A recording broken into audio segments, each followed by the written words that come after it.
Anda menyaksikan Kompas Bisnis bersama saya Breman Atenaya. Saudara Menteri Keuangan Purubaya Yudi Sadewa merombak arah kebijakan fiskal atau postur APBN 2026. Target pendapatan dan belanja naik, dampaknya defisit APBN juga ikut naik. Menteri Keuangan Purubaya Yudi Sadewa belum berhenti memberikan gebrakan.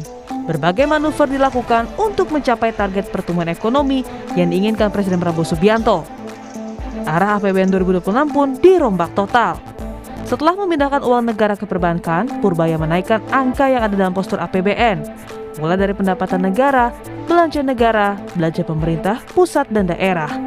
Yang paling terlihat dari perombakan ini adalah dampaknya ke defisit APBN yang naik dari era Sri Mulyani 2,48% jadi 2,68% PDB.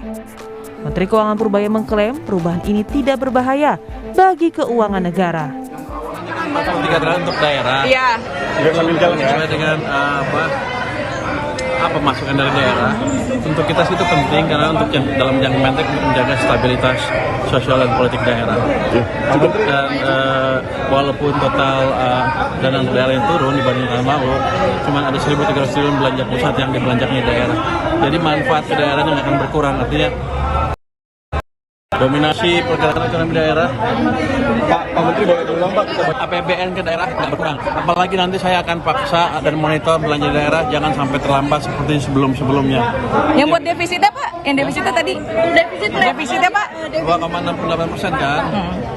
Itu apa nanya apa bahaya apa enggak?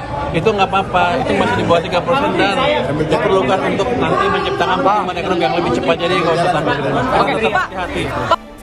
Badan Anggaran DPR sementara ini sepakat dengan rencana Menteri Keuangan dan berencana membawanya ke rapat paripurna. Postur APBN yang disepakati dalam Badan Anggaran, sebagaimana saya sampaikan tadi, yang pertama penerimaan negara dari 3.147 menjadi 3.153, artinya ada kenaikan. Kebutuhan terhadap transfer daerah besar, maka terjadi penyesuaian terhadap apa? Terhadap defisit. Defisit yang awalnya diperkirakan 2,48, kita sepakati bersama pemerintah dan Badan Anggaran DPR menjadi 2,68. Sebelumnya, Presiden Prabowo Subianto ambisius menekan defisit APBN hingga mencapai titik nol di tahun 2027 atau 2028. Caranya, efisiensi belanja. Kami akan terus melaksanakan efisiensi sehingga defisit ini kita ingin tekankan sekecil mungkin. Dan adalah harapan saya, adalah cita-cita saya untuk suatu saat, apakah dalam 2027 atau 2028, saya ingin berdiri di depan majelis ini, di podium ini, untuk menyampaikan bahwa kita berhasil punya APBN yang tidak ada defisitnya sama sekali. Dalam 2 pekan terakhir, setidaknya ada 5 gebrakan Purubaya sebagai Menteri Keuangan. Yang pertama, tarik uang di BI pindah ke Himbara 200 triliun rupiah, menaikkan defisit APBN ke 2,68%, kebijakan tarif cukai rokok dan berantas rokok ilegal, menolak teks amnesti berulang, tarik dana MBG yang nganggur, dan patroli ke kementerian. Langkah atau taktik Menteri Keuangan Purubaya ini akan menjadi penentu arah disiplin fiskal Indonesia 2026. Jika mulus, tidak hanya ekonomi yang bergerak, tetapi kepercayaan investor terhadap Indonesia. Zevanya Situmeang, Muhammad Zamzari, Kompas TV, Jakarta. Menteri Keuangan Purubaya Yudi Sadewa memastikan perombakan APBN 2026 tetap akan disiplin supaya fiskal pemerintah tetap sehat. Lantas akankah gebrakan Menkeu Purubaya sejalan dengan keinginan Presiden Prabowo Subianto? Kompas Bisnis akan mengulasnya bersama dengan Direktur Eksekutif Selyos Bima Yudhistira. Selamat pagi Mas Bima. Selamat pagi. Ya, Mas Bambang, ini kita lihat Menkeu merombak APBN 2026 nih, mulai dari target pendapatan, kemudian belanja, sampai defisit semuanya ini naik gitu ya. Terus bagaimana menjaga APBN kita yang ekspansif ini tetap disiplin tapi tetap prudent juga gitu? Yang jelas APBN itu perlu untuk lebih ekspansif. Kenapa? Karena memang selama ini masalahnya ada di sisi fiskal. Di sisi fiskal yang akhirnya menghambat ekonomi, seperti misalnya efisiensi anggaran yang dilakukan sejak awal tahun 2025. Tapi pertanyaannya, kalau dia mau ekspansif, pos belanja apa yang harus dilakukan ekspansi? Nah, itu yang menjadi pertanyaan krusial. Karena bukan hanya sekedar nominal, tapi juga kualitas belanjanya. Kalau yang diekspansifkan adalah belanja yang terkait dengan infrastruktur dasar, pelayanan publik, yang terkait dengan ketahanan pangan, itu nggak ada masalah. Tapi kalau ada belanja-belanja yang dikalahkan hanya untuk misalnya menaikkan pos anggaran belanja yang lainnya, nah ini harus hati-hati. Contohnya transfer daerahnya naiknya hanya kecil, tapi sebenarnya dibandingkan tahun 2025 kan turun. Tapi dia mengorbankan apa? Transfer daerah yang kenaikannya tidak terlalu tinggi. Salah satunya adalah mengorbankan misalnya belanja pendidikan itu sebagian diambil untuk makan bergizi gratis. Kemudian ada kenaikan anggaran pertahanan, anggaran keamanan yang nilainya cukup tinggi. Nah, ini yang harus diatur oleh Pak Purbaya ke depan ini adalah memastikan mana pos-pos belanja yang memang dibutuhkan masyarakat. Yang kedua adalah pos belanja yang langsung berdampak kepada daya beli masyarakat. Tapi kita harus apresiasi nih, ada beberapa yang mulai muncul dari Pak Purbaya. Ini satu, dia menolak tax amnesty. Artinya menutup defisit APBN yang melebar, tidak menggunakan jalur tax amnesty. Karena beresiko pada moral hazard, orang jadi nggak percaya lagi sama pajak karena terus-menerus diampuni. Ada lagi misalnya menggantikan subsidi listrik ya secara bertahap ke depannya itu kepada pembangkit listrik dari energi terbarukan, dari panel surya. Ini hal yang harus diapresiasi karena memang ongkos produksi listrik di Indonesia naik turun karena masih bergantung dengan batu bara. Pak Purbaya ini sejalan dengan dukungan dari publik untuk bisa mendapatkan energi yang lebih bersih, tapi juga ongkos produksi ke depan dari listrik bisa jadi lebih aman. Itu artinya ada hal yang harus diawasi, dimonitoring bersama, sehingga pelebaran defisitnya bisa dorong ekonomi, konsumsi, lapangan pekerjaan. Tapi di sisi yang lain juga ada hal-hal yang harus didorong atau diapresiasi terkait dengan gebrakan Pak Purbaya, terutama dua hal itu. Kalau menolak tax amnesty, solusi dari penerimaan negaranya apa? Nah, kita kan banyak tuh, ada 254 triliun rupiah. Selyos itu memberikan rekomendasi kepada Menteri Keuangan. Salah satunya adalah pajak-pajak yang bocor di sektor sumber daya alam, sawit, batu bara, timah, emas. Itu banyak yang datanya nggak matching, itu kalau dilihat kepatuhannya maka akan ada sumbangan besar pada pendapatan negara. Ada lagi misalnya soal pajak karbon, regulasinya sudah ada, dijalankan aja. Itu bisa meningkatkan penerimaan, uangnya bisa menggunakan untuk berbagai keperluan di sisi subsidi energi. Jadi banyak hal yang bisa dikreasikan dengan Pak Purbaya, tapi kita lihat ini eksperimen tidak hanya gebrakan sesaat, tapi akan terlihat sebenarnya dalam postur final APBN 2026 harapannya. Oke. Kalau kita bicara soal tadi pos belanja, Mas Bima, kan ada satu yang menjadi fokus dari Pak Purbaya juga ini soal transfer ke daerah yang naiknya dari 650 sampai ke 693. Ini menurut Anda cukup besarkah? Signifikankah kenaikan ini? Kemudian efek gulirnya ke pertumbuhan daerah seperti apa? Apakah cukup, Mas Bima? Ya, kalau dibandingkan dengan RAPBN 2026 era Bu Sri Mulyani naik transfer daerah. Tapi kalau dibandingkan dengan anggaran 2025 transfer daerah masih turun. Jadi artinya yang harus di top up lagi memang transfer daerah. Pak Purbaya harus melihat bahwa ini era otonomi daerah. Daerah itu berhak untuk mengatur sumber anggaran, pendapatan daerah, transfer dari pusat ke daerah, itu punya ruang sehingga daerah tahu apa yang harus dilakukan perbaikan. Tapi memang sejak dulu isunya adalah daerah ini kalau sudah diberikan uang begitu besar, apa masalahnya? Korupsi, inefisiensi anggaran, beberapa daerah pemekaran baru itu 70-80% anggarannya habis untuk belanja birokrasi, belanja ATK, belanja pegawai, belanja perjalanan dinas. Ada banyak kritik terhadap anggaran di daerah, tapi kalau anggaran porsinya terlalu kecil, maka yang terjadi adalah kondisi seperti banyak daerah seperti Pati. Akhirnya PBB-nya naik, pajak-pajak retribusi naik, warung diintip dengan CCTV, sehingga didorong kepatuhan pada usaha-usaha yang sifatnya informal, jadi nggak pas. Jadi kalau Pak Purbaya ingin melakukan penyesuaian terhadap transfer ke daerah, maka Pak Purbaya harus mendorong dong tim asistensi bagaimana caranya Pemda ini bisa efektifkan belanja sekaligus cari penerimaan yang kreatif.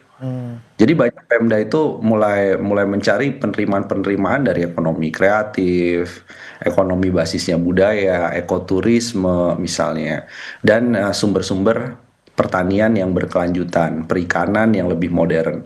Jadi Pak Purbaya juga punya tanggung jawab itu. Kalau postur transfer daerah tahun depan sebenarnya masih rendah dibandingkan tahun 2025. Jadi walaupun ditambah tetap harus ada asistensi ya biar efisien dan juga tidak diselewengkan gitu dananya. Tapi Mas Bima, kalau kita bicara soal guyuran likuiditas ke bank yang 200 triliun ini, Mas Bima, diantaranya kan bisa dimanfaatkan oleh Koperasi Desa Merah Putih ini. Kita lagi-lagi ngomongin soal Koperasi Desa Merah Putih. Ini bagaimana pengawasannya kalau melihat Anda ke depannya? Ya, yang menjadi pertanyaan seberapa banyak koperasi, bukan Koperasi Merah Putih berdiri, bukan seberapa banyak titik dari Kopdes Merah Putih. Tapi pertanyaannya adalah seberapa banyak Kopdes yang siap menerima pinjaman kredit. Artinya apa? Manajemennya udah siap, ekspansi bisnisnya juga sudah terukur, proposal bisnisnya jelas. Nah, kalau Kopdes-Kopdes yang memang sudah clear, dia jelas, dia tahu mau kemana dengan uang pinjaman dari Bank Himbara, tentu bank juga nggak akan capek untuk melakukan analisis resiko kreditnya. Tapi kalau ini baru berdiri, kemudian pengurusnya juga belum jelas, apa yang mau dijual, kemitraan dengan BUMN-nya juga misalnya tidak dilanjutkan, maka bank wajar dong, jangan dipaksa untuk menyalurkan likuiditas kepada Kopdes Merah Putih kalau dari sisi Kopdesnya memang belum siap. Karena yang terjadi adalah dua hal. Yang pertama resiko kredit fiktif karena dikejar target bank-bank BUMN-nya. Yang kedua adalah NPL atau kredit macetnya juga bisa mengalami kenaikan. Maka memang harus diseleksi lagi. Tidak selalu penugasan itu dipenuhi 100%. Karena ini adalah rezimnya perbankan, di situ ada dana deposito dari masyarakat, dana simpanan dari pelaku UMKM, maka harus menyalurkan betul-betul pinjamannya ke sektor yang produktif. Kalaupun uangnya dari likuiditas dari pemerintah, itu adalah pajak kita bersama. Maka itu harus dipastikan Bank Himbaranya prudent. Bank Himbaranya memang betul-betul bisa tepat sasaran. Satu lagi adalah, gimana nih caranya di luar dari Kopdes Merah Putih, pinjaman produktifnya bisa tersalurkan. Kuncinya adalah dari demand side atau dari sisi permintaan. Maka yang harus didorong adalah belanja produktif, kemudian pajaknya juga perlu ada relaksasi ke kelompok menengah ke bawah, sehingga permintaan itu nanti akan bilang ke Bank Himbara, udah deh Pak, saya bantu untuk bisa mendapatkan pinjaman, saya calon debiturnya, karena memang saya butuh 5 bulan ke depan mau buka 5 cabang atau 10 cabang toko. Nah itu bisa muncul, Bank Himbaranya juga happy karena memang permintaannya murni, bukan hanya karena diberi penugasan ke program pemerintah. Oke, demand produktif yang benar-benar dari bawah, dari masyarakat gitu ya, yang kita perlukan. Koperasi Desa Merah Putihnya juga harus diperjelas operasional kalau misalnya mau diguyur uang dari pemerintah seperti itu. Tapi Mas Bima, ini kan salah satu yang menjadi poin juga oleh Pak Purbaya ini soal makan bergizi gratis. Kalau penyerapannya tidak optimal bakal ditarik itu dananya. Ini seperti apa kemudian seharusnya penyerapan di MBG ini dan seharusnya ditarik kemana ini dana dari MBG? Kita akan bahas usai jeda berikut, Mas Bima. Tetap bersama kami, saudara, di Kompas Bisnis. Kembali bersama kami di Kompas Bisnis, saudara, dan kita masih bergabung dengan Direktur Eksekutif Selyos Bima Yudhistira dan masih membahas terkait dengan perombakan RAPBN 2026 yang dilakukan oleh Menteri Keuangan. Mas Bima, kita bicara soal makan bergizi gratis. Ini Pak Purbaya kan bilang akan kalau misalnya penyerapannya tidak optimal nanti bakal ditarik gitu anggarannya. Nah kemudian Kepala BGN juga diminta nih untuk lapor setiap bulan gitu. Jadi penyerapan yang seharusnya seperti apa di MBG ini dan apakah tepat nanti kalau misalnya tidak optimal dialihkan ke perpanjangan napas bantuan beras? Ya, ini dalam hal ini kita full support Pak Purbaya. Kenapa? Karena pada saat awal MBG, infrastrukturnya, operasionalnya, sampai makanan yang diterima siswa itu kan budgetnya 71 triliun rupiah. Itu di luar dari 100 triliun rupiah yang katanya adalah pencadangan. Jadi kalau 71 triliun rupiah sudah dialokasikan dari pajak atau dari utang atau dari silpa tahun sebelumnya, ternyata sampai bulan Agustus, Juli Agustus itu serapannya masih kecil sekali itu, masih di bawah 20%, bahkan di bawah 15%. Artinya apa? Ini alokasi jadi dana menganggur, jadi dana yang tidak terserap. Kalau ini terus dilanjutkan dengan sisa 3-4 bulan efektif sejak Agustus, yang terjadi adalah silpanya terlalu besar. Silpa penting, kita punya silpa selisih anggaran lebih ini untuk pembiayaan program tahun depan, belanja pegawai. Tapi kalau silpanya terlalu besar, ini artinya terjadi perencanaan yang nggak matching dengan realisasi. Pak Purbaya benar, tarik aja itu uangnya. Kalau tidak bisa mencairkan, tariknya gimana? Tariknya dimasukkan ke program-program lainnya. Kalau dari posisi Kepala BGN, apa yang bisa dilakukan? Bisa bilang ke Pak Purbaya, ini kelihatannya kalau sampai ke siswa, dari 10.000 sampai ke siswa itu cuma 7.000 rupiah per porsi, apalagi ada kasus misalnya kasus-kasus keracunan, kasus-kasus yang terjadi pada MBG karena masalah kekurangan dana per porsi itu, kalau begitu serapan yang rendah menjadi serapan lebih tinggi dengan per porsi itu 20.000 rupiah. Bisa nggak begitu Kepala BGN? Kalau itu yang terjadi, siswanya happy. Kenapa? Asal nggak dikorupsi ya. Ini isu yang lain. Tapi kalau ada angka yang naik per porsi, serapannya bisa lebih efektif dan siswanya bisa mendapatkan gizi yang lebih bagus daripada porsi yang ada sekarang. Nah, inilah yang harus dilakukan dua pihak.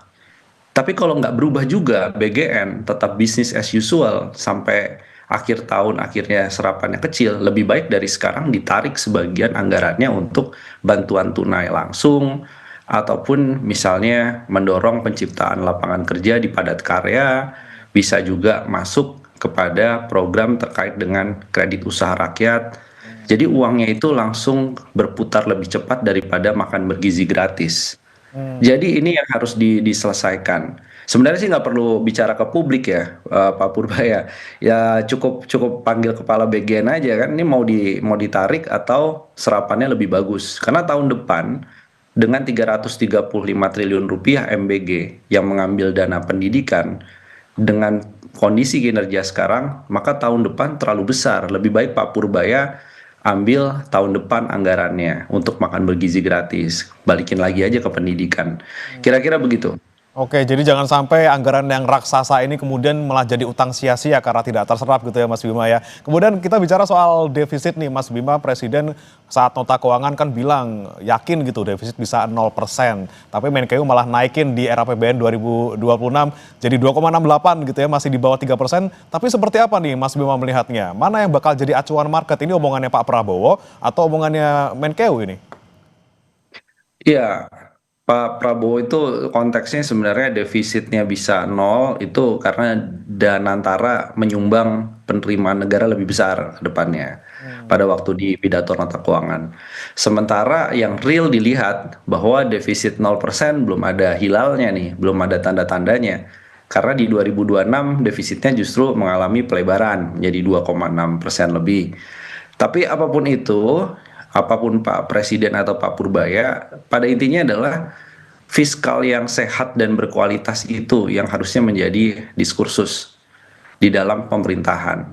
Jadi kalaupun 2,6%, bisa nggak ekonominya tumbuh di atas 5,2% atau 5,3% tahun depan?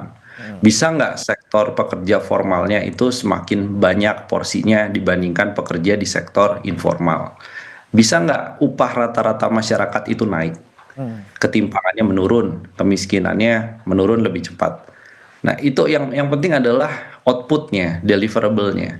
Nah, kalau dari sisi Menteri Keuangan, Pak Purbaya harus berpikir juga, dia punya tanggung jawab. Tanggung jawabnya, kalau defisitnya menjadi lebih lebar, gimana caranya saya dorong Dirjen Pajak untuk cari penerimaan tanpa membuat masyarakat marah?